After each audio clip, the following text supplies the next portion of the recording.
great. You want to compare us to Hamilton? Please, by all means. At one point, people were calling us Her-milton, which we thought was awesome and hilarious. Yeah, I guess there are definitely some similarities, especially the fact that Shaina wrote it and is starring in it. But this is its own beautiful beast, and people will soon, I think, shed that comparison once they see it. Feminine customs by joining the fight for the vote. Now this girl who followed the lead of the movement, hiding her anger beneath her petticoat, who rose through the ranks like paying her dues and earned her place at the top, who transformed and expanded the organization, and she's yet to stop. Well, it's really cool because I think a lot of us didn't get information about women's suffrage. I certainly didn't know anything beyond, Cady, Stanton, and Susan B. Anthony. That was like the extent of my knowledge. So yes, you're going to get more knowledge about history, but this piece isn't just historical.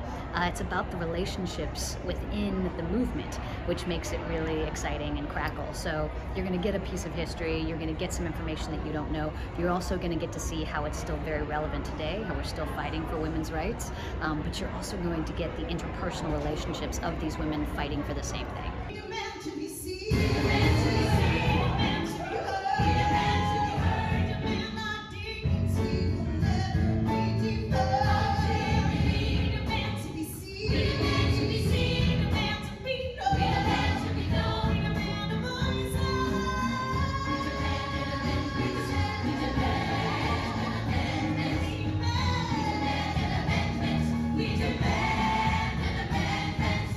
In Suffs, we're learning a lot about women that have almost been forgotten or erased by history.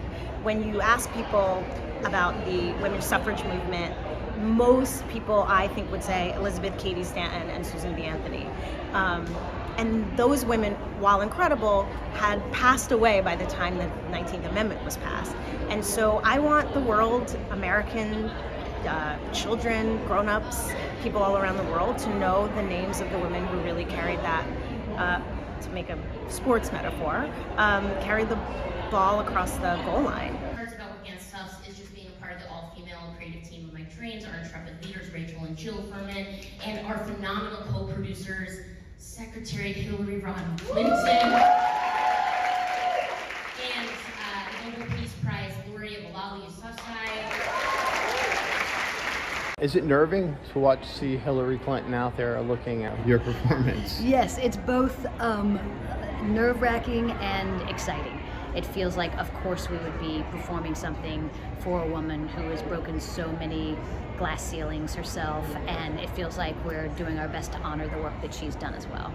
This girl you see before you now, who stands by each move that she's made. This old fogey's time has come. Woman's time has come. I fought my whole goddamn life for respect for my sex, and I'm no longer allowed. I mean, it feels surreal. I remember when the first time Hillary came to see the show down at the Public, she was kind enough to meet all of us. It was before she was involved. I believe it was before she was involved more officially in our production. She came as an audience member, a patron, and she came on stage and she said, whew, something along the lines of, I really recognize that struggle. It's amazing to have this trailblazer on our team. It means a lot to us. It means we're doing the right thing.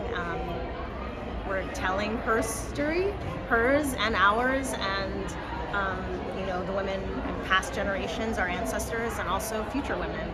We're getting it down on paper.